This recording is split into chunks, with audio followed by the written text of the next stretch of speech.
खारे पानी, जिंदगी भर तो हमें भेज के खारे पानी।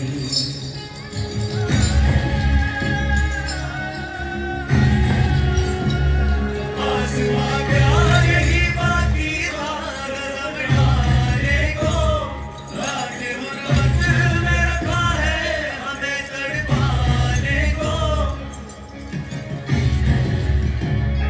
आसमां क्या यही बाकी था गजब ढाने को, लाख गुर्बत में रखा है हमें तड़पाने को। आज इस घर में हम तैयार थे मर जाने को, जीत जी हमसे छुड़ाया है आजमाने को। जिंदगी भर तो हमें भेज के काले पानी, जिंदगी भर तो हमें भेज के काले पानी। कोई माना कि उम्मीदों पे लड़ा रे पानी, कोई माना कि उम्मीदों पे लड़ा रे पानी। जिंदगी भर तो हमें भेज के काले पानी, जिंदगी भर तो हमें भेज के काले पानी। जिंदगी भर तो हमें भेज के काले पानी।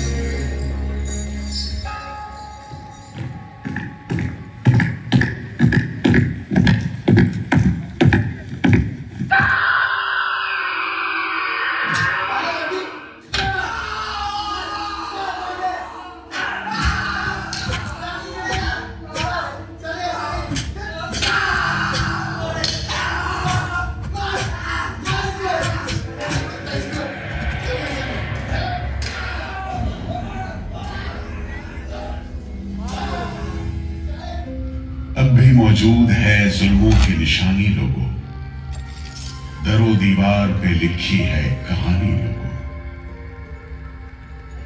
कहां से शुरू करूं ये कहानी? जुल्मों सितम की ये दास्तां, आजादी के परवानों की वीरता और त्याग की गाथा। मैं जो एक रूह हूं, आत्मा हूं, उन तमाम लोगों की जिन्होंने अपने खून पसीने से, अपने बलिदान से, जान की कुर्बानियों से इस मिट्टी के जर्रे जर्रे को आजादी का तीरथ बना दिया।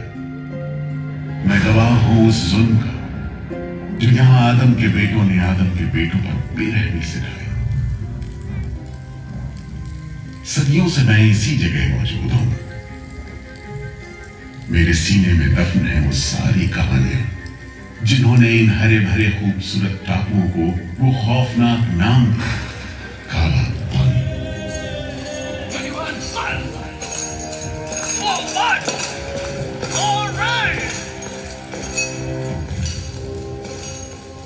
तो वहीं से शुरू करते हैं, उसी हरियाली से जो कैद करने वालों के जुल्म और कैदियों के खून पसीने से बेदाग थी।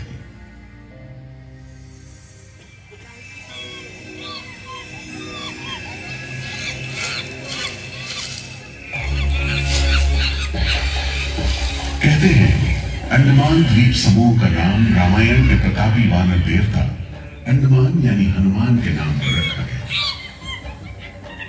पुराने जमाने से यह कहानी चली आती है कि जब राम ने लंका पर चढ़ाई करने की योजना बनाई थी तो पहले इन्हीं टापुओं से धावा मारने की सोची थी, लेकिन बाद में इरादा बदलकर धनुषकोटि से हमला किया। इतिहास और पुराण में अंडमान द्वीप समूह इसी सिलसिले में याद किया जाता रहा है। उधर दूसरी शताब्दी के रोमन भूगोल शास्त्री टॉलमी ने इन टापुओं को दुनिया के पहले नक्शे में जगह दी और नाम रखा एग्डेमोन, एक ग्रीक गॉड एगेमेम्नॉन के नाम पर, जो भाग्य का प्रतीक है। इन टापुओं की तरफ लोगों का आना शुरू हुआ। धर्म प्रचारक, लुटेरे, बागी, मल्ला, किस्मत आजमाने को निकले जहाजी, हर तरह के लोग यहां आते रहे। 18वीं सदी के अंत में ईस्ट इंडिया कंपनी ने इन टापुओं पर एक बस्ती कायम करने की कोशिश की और यहां लेफ्टिनेंट आर्चिबाल्ड वेयर को भेजा, मगर यह कोशिश नाकाम रही और अगले 60-70 बरस तक किसी ने इन टापुओं की सुध नहीं ली।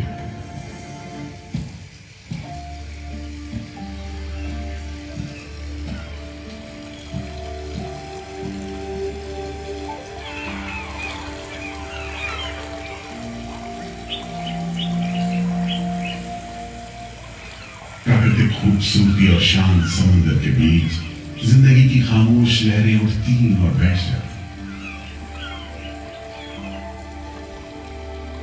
उगते सूरज के साथ पक्षी जागते और डूबते सूरज के साथ इन टापुओं पर जिंदगी सुकून से सो जाती।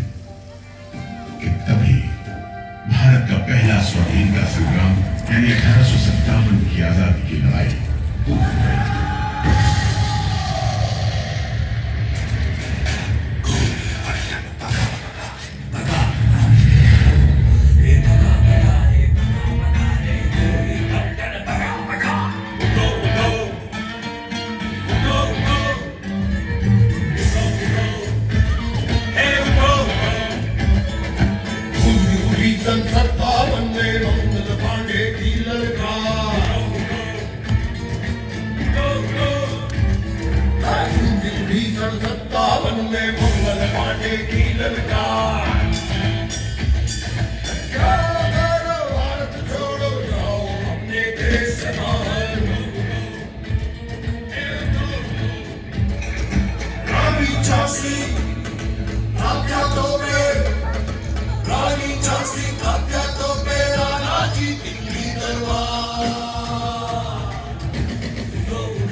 जल्द ही बगावत की लपटों की तपिश शांत पड़े अंडमान द्वीप समूह पर पड़ने वाली थी।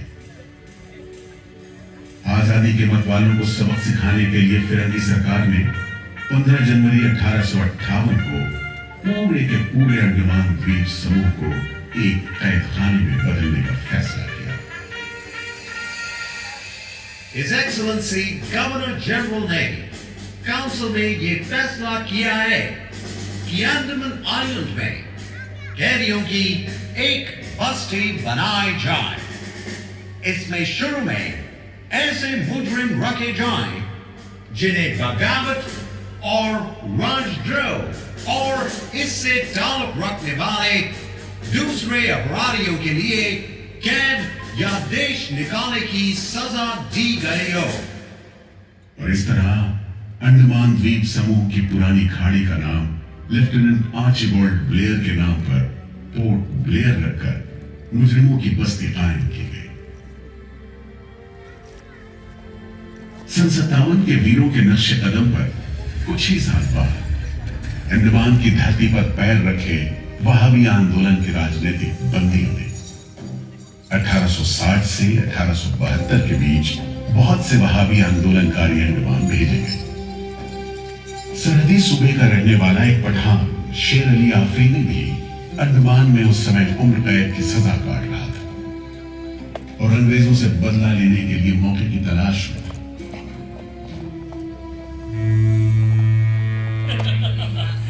शेर अली, तुम इस भीड़ भाड़ में कैसे? ओए, हम सुना है फिरंगी का लाट साहब भी इधर आता है। हम भी देखने आया है जुल्म करने वाले का सरदार कैसा दिखता है।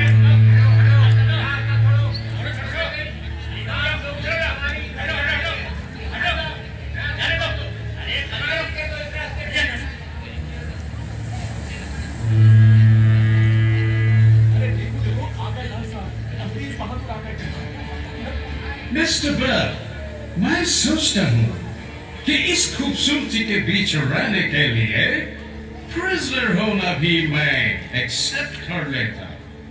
Yes, indeed. Just look how beautiful this place is. ये प्रिजनर लोग इस खूबसूरती को नहीं देखते, वरना इस टापू को प्रिजन नहीं स्वर्ग समझते। यस सर, आप ठीक कहते हैं। इधर आइए प्रिंस। हम तुमको खत्म करने का फिरंगी जालिम कैदियों के साथ तुम लोग से हैवानी सलूक करता है, हम बर्दाश्त नहीं करेंगे।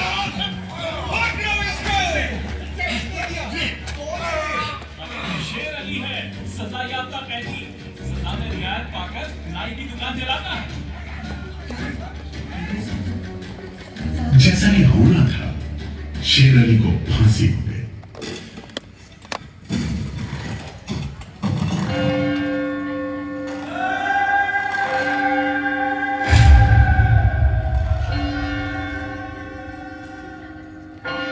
शायद इसी घटना का असर था कि ब्रिटिश सरकार ने कैदियों के साथ और भी कड़ाई बरतने के बारे में गंभीरता से सोचना शुरू किया। नतीजे के तौर पर सन 1896 में पोर्ट ब्लेयर की खौफनाक सेलुलर जेल का काम चीफ कमिश्नर केविन और इंजीनियर मैक्विन की निगरानी में शुरू हुआ। यूरेनस मक्वेन, आपकी जांच पूरी हो गई? यस सर, हमने पूरा टापू का मुआयना कर लिया है। तो आपके हिसाब से जेल कहाँ बनेगी? मेरा राय में जेल इसी जगह बने तो अच्छा रहेगा सर। इस पहाड़ी पर? यस सर, हम इस पहाड़ी को ईस्ट का तरफ ऊपर से काटकर समुद्र से 60 फीट की ऊंचाई पर मैदान बना देगा। इससे दो फायदा होगा, जेल के लिए जगह निकलेगा और पहाड़ी काटने से जो मिट्टी निकलेगा उससे हम नीचे का दलदल को भरकर ऑफिसर्स के लिए टेनिस एंड क्रिकेट खेलने का मैदान, इवन जिमखाना क्लब भी बना सकता सर। तय हुआ कि 5 लाख रुपए की लागत से पोर्ट ब्लेयर की इस पहाड़ी पर जेल बनेगा। फॉरेन कारीगरों के अलावा 600 कैदियों को काम पर लगा दिया गया। इस जेल में एक वक्त में 700 कैदियों को बंद रखा जा सकता है। योजना के अनुसार जेल के बीचों बीच एक मीनार बनाई जानी थी, जिसकी 7 दिशाओं में 7 खंड किसी सितारे की भुजाओं की तरह निकले होंगे। हर खंड में 3 मंजिलें बनाई जानी थी और 7 खंड में कुल मिलाकर 698 कोठरियों का निर्माण होना था। ईंटों की ढुलाई के लिए ट्रेन की 5 मील लंबी पटरी बिछाई गई। इमारत बनाने के लिए ढेर सारे सामान बर्मा से मंगवाए गए। जेल को बनाने में कोई 3 करोड़ ईंटें इस्तेमाल की गई। इंसानी खून पसीने की तो कोई गिनती ही नहीं।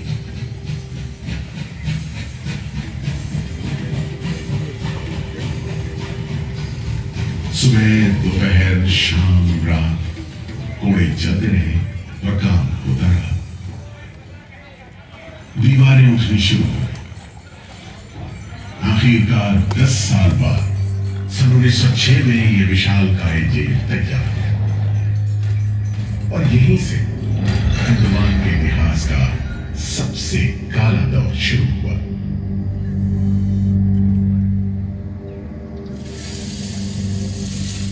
हाँ, सच कहते हो।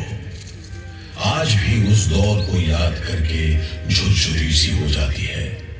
मैं पुराना पीपल का पेड़ जेल खाना बनने के इस लंबे अरसे में हर रोज अपनी जान की खैर मनाता रहा, क्योंकि इस पहाड़ी पर उगे हुए घने जंगल साफ करने के दौरान बहुत से लोग थे जिनका ख्याल था कि मुझे भी और पेड़ों की तरह काट गिराया जाना चाहिए, लेकिन मैं बच निकला। मेरी किस्मत में शायद खड़ा रहकर इस जेल में होने वाली यातनाएं देखना लिखा था। हर एक कैदी जेल के फाटक के भीतर आकर मेरी डालियों के नीचे से ही निकला है।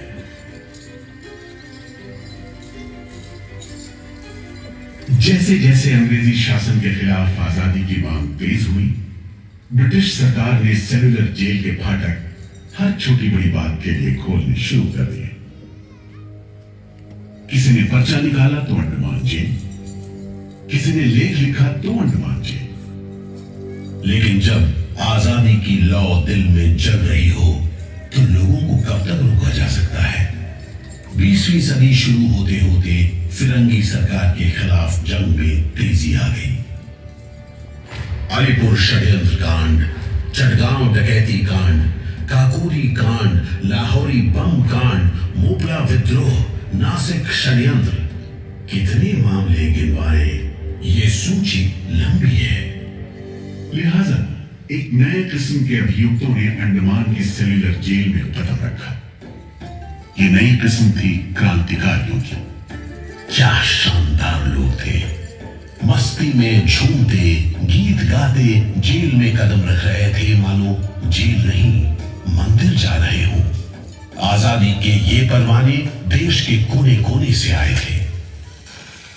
सरफरोशी की तमन्ना अब हमारे दिल में है, देखना है जोर कितना बाजुए का दिल में है। वक्त आने दे बता देंगे तुझे आसमां, हम अभी से क्या बताएं क्या हमारे दिल में है। सोहन सिंह भकना हाजिर। मोतीलाल वर्मा हाजिर। पंडित परमानंद शास्त्री हाजिर है। बटुकेश्वर दत्त हाजिर। सचिंद्र नाथ सान्याल हाजिर। उल्लासकर दत्त हाजिर। पृथ्वी सिंह आजाद, पृथ्वी सिंह आजाद हाजिर। हर आदमी के दिल में स्वाधीनता की लौ जल रही थी। इस जोत को बुझाने का काम ब्रिटिश सरकार ने जिस अफसर को सौंपा वो था सेल्युलर जेल का जेलर डेविड बेरी। जमादार। जी हुजूर। नया कैदी लोग आया? जी सरकार, सभी लाइन से खड़े हैं। ठीक है, सुनो, इनसे कह दो कि इस जगह पर हम शेर को पालतू बनाता है। तुम जेल का दीवार देखता है, जानता है इसको इतना नीचे क्यों बनाया? इधर से कोई भागने को नहीं सकता। यह सब तरफ 1000 माइल्स तक पानी है और ऊपर खुदा है, और तुम हमको देखता? हम इधर का खुदा है, डेविड बेरी।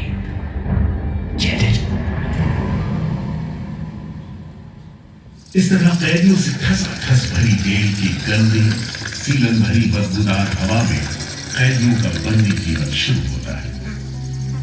बेड़ियों की आवाज, वार्डनों की गाली गलौज और मार खाते कैदियों की चीख पुकार से गूंजते कोठरियों का दम घुटे माहौल कड़े से कड़े इंसान को तोड़ने के लिए काफी था।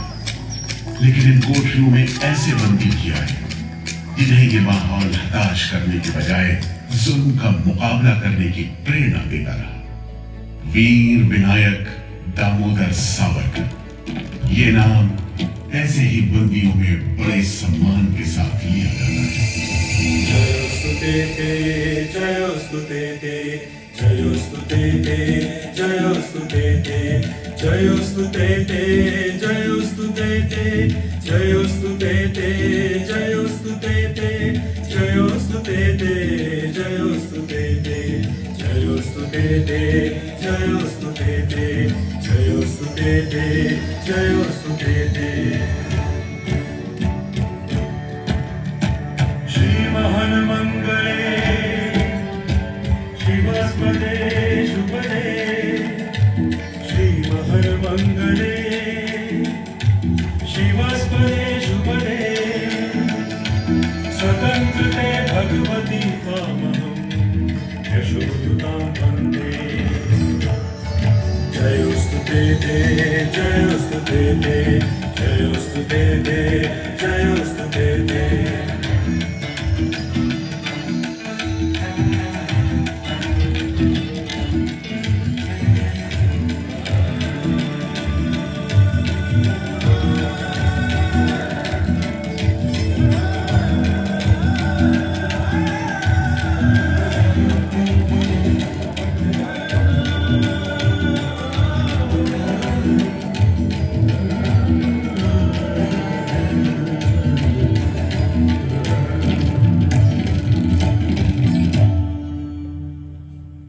बेड़ियों में जकड़े वीर सावरकर जब सेल्यूलर जेल के अहाते में दाखिल हुए तो उनकी जंजीरों से जुड़े लोहे के पट्टे पर उनके जेल की मियाद खुली हुई थी 50 बरस। 24 दिसंबर 1910 से 30 दिसंबर 1960 तक। विल सावरकर, तुमको 2 बार का उम्र कैद का सजा मिला है। 50 बरस बाद सरकार तुमको छोड़ देगा। मिस्टर बेरी, तुम्हें विश्वास है कि तुम और तुम्हारी सरकार 50 बरस यहां रह पाएगी? सावरकर को इस बात में रत्ती भर भी शक नहीं था कि आजादी की जो लपटें हिंदुस्तानियों के मन में धड़क रही हैं, उन्हें अंग्रेज अब बुझा नहीं सकेंगे और जल्द ही उन्हें जाना होगा।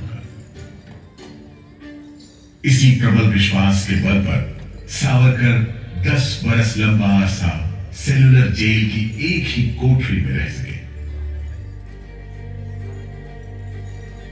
उन्हें बहुत ही खतरनाक कैदी करार देते हुए इतने कड़े पहरे में रखा गया था कि उनके भाई गणेश को 2 बरस तक पता भी नहीं चला कि वीर सावरकर उनके ही नक्शे कदम पर चलते हुए सेल्यूलर जेल आ पहुंचे, जहां बरसों की तकलीफ है, जेलर के जुल्म है, कड़ी मेहनत और नितांत अकेलापन है, जहां जिंदगी 13 फुट लंबी और 7 फुट चौड़ी कोठरी में सिमट कर रह करती है।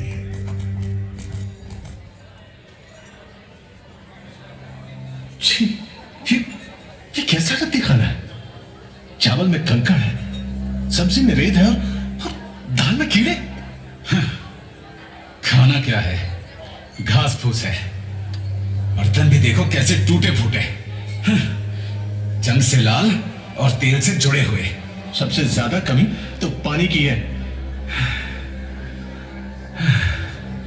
आज सुबह जब मैंने पानी मांगा, जमादार बोला दिन में 2 बार मिलेगा बस। अरे पीने लायक होता तो बात थी। इतनी बास मारता है कि नाक बंद करके पीना पड़ता है। इस खाने को कैसे खा सकते हैं? कैदियों को गाली देना या पीटना मामूली बात थी, चाहे वो खा रहे हों या काम कर रहे हों। और काम न सिर्फ मुश्किल था बल्कि उसका कोटा भी तय था। 7 में से 4 खंडों की कोठरियों में तेल निकालने के उपकरण लगे थे।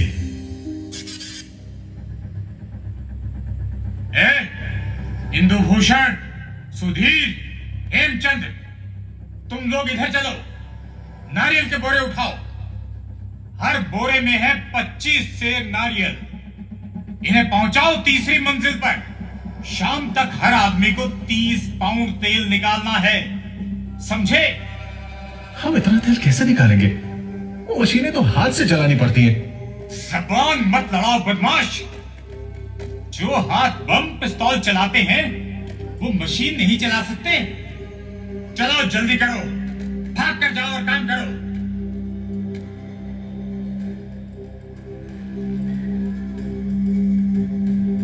मेरा बात ध्यान से सुनो।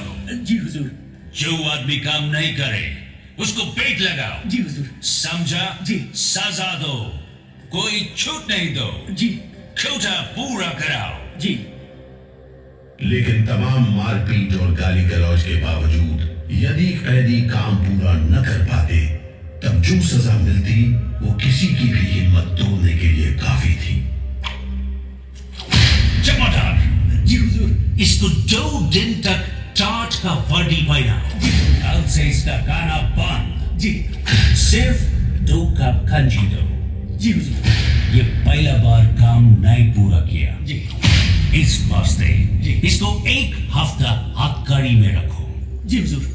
ये बागी का बच्चा है, इसको बेड़ी डालो।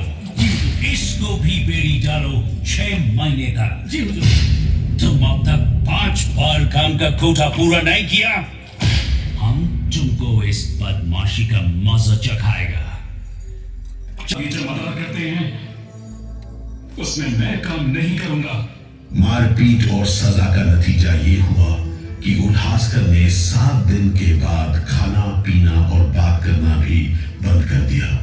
वार्डनों का ख्याल था कि उल्हासकर पागल होते जा रहे हैं, लेकिन जेलर बेरी ने इसे नाटक बताते हुए उल्हासकर को बिजली के झटके लगाने का हुक्म दिया, जिसके बाद उल्हासकर 3 दिन और 3 रात बेहोश रहे। उसके बाद कहीं जाकर डॉक्टर को बुलाया गया। सुनो मिस्टर उल्हासकर, हम जानता है तुम अपने मुल्क का आजादी के वास्ते ये करता। हम तुम्हारा काम को ठीक नहीं समझता, लेकिन तुम अभी जवान है। एक दिन अपना सजा पूरा करके वापस अपना मुल्क जाएगा। तब अपना हाथ से जान क्यों लेगा? क्या तुम डरपोक है? हम अपना सीनियर ऑफिसर का हुक्म नहीं बदल सकते, लेकिन तुम चाहेगा तो हम तुमको मेंटल हॉस्पिटल में भर्ती करवा देगा। ठीक है, इन जानवरों के बीच रहने से पागलों के बीच रहना बेहतर होगा। उल्हासकर की सारी तकलीफ का जेलर डेविड बेरी पर कोई असर नहीं हुआ। उल्हासकर के जाने के बाद बेरी ने वीर सावरकर को चढ़ाते हुए पूछा, क्यों सावरकर, तुम भी पागलपन का बहाना करेगा क्या? तुम्हारे बाद मिस्टर बेरी। अच्छा। हाँ, जिस तरह के अत्याचार तुम कर रहे हो उनसे कोई भी आदमी पागल हो सकता है। रहने दो ये सब बात सावरकर, तुम अच्छी तरह जानता है उल्हासकर पागल नहीं है, बहाना खाता है। मिस्टर बेरी, अगर तुम सोचते हो कि उल्लास बहाना कर रहा था तब तुम पहले ही पागल हो चुके हो। ये सब अत्याचार बंद करो, वरना हमारे पास स्ट्राइक के अलावा कोई रास्ता नहीं बचेगा। छूट नहीं, रियायत नहीं, तो काम नहीं, छूट नहीं, रियायत नहीं, तो काम नहीं। हमारी मांगे पूरी करो, पूरी करो। इनकलाब जिंदाबाद, इनकलाब जिंदाबाद। बंदियों को छोड़ दो, बंदियों को छोड़ दो। और इस तरह कैदियों ने अपना आखिरी हथियार इस्तेमाल करना शुरू किया। हड़तालों का एक लंबा सिलसिला चल पड़ा, मगर ऐसे मामलों से जेलर बेरी और उसके अमले के रवैये में कोई खास फर्क नहीं पड़ा। कुल मिलाकर सेलुलर जेल के कैदी तकलीफ और बदसलूकी के बीच अपने दिन गुजारते रहे।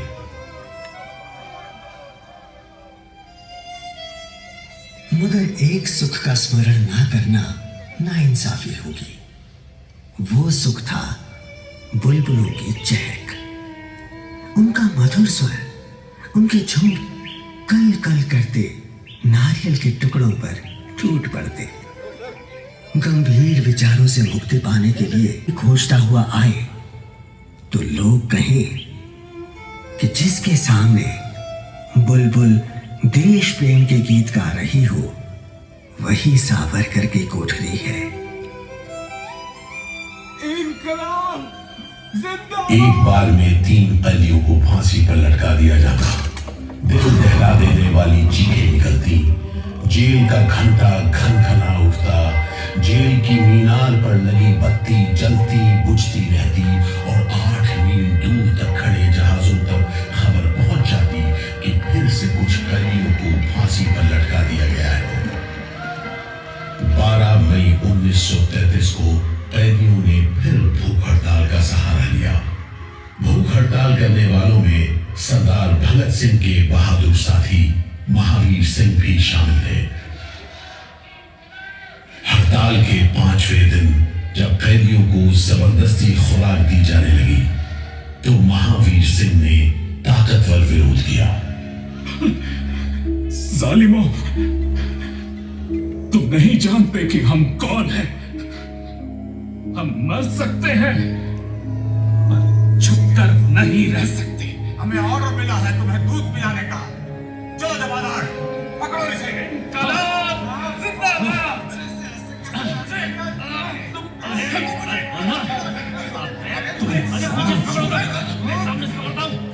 हम जबरदस्ती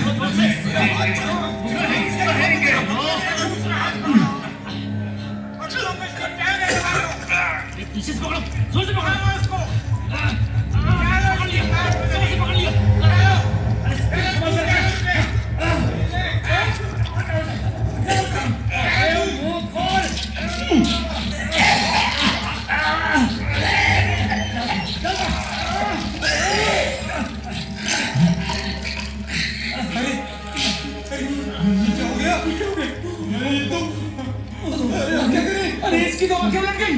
अरे इसकी तो आंखें उलट गई है। अब क्या करें?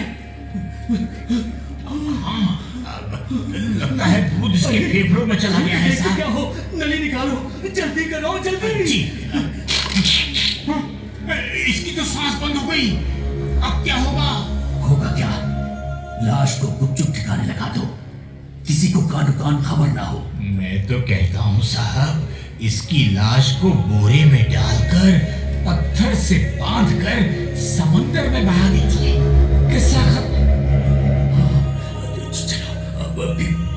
ऐसा ही करो, झटपट ले जाओ उसे, झटपट ले जाओ। लेकिन ये खबर छिपी नहीं।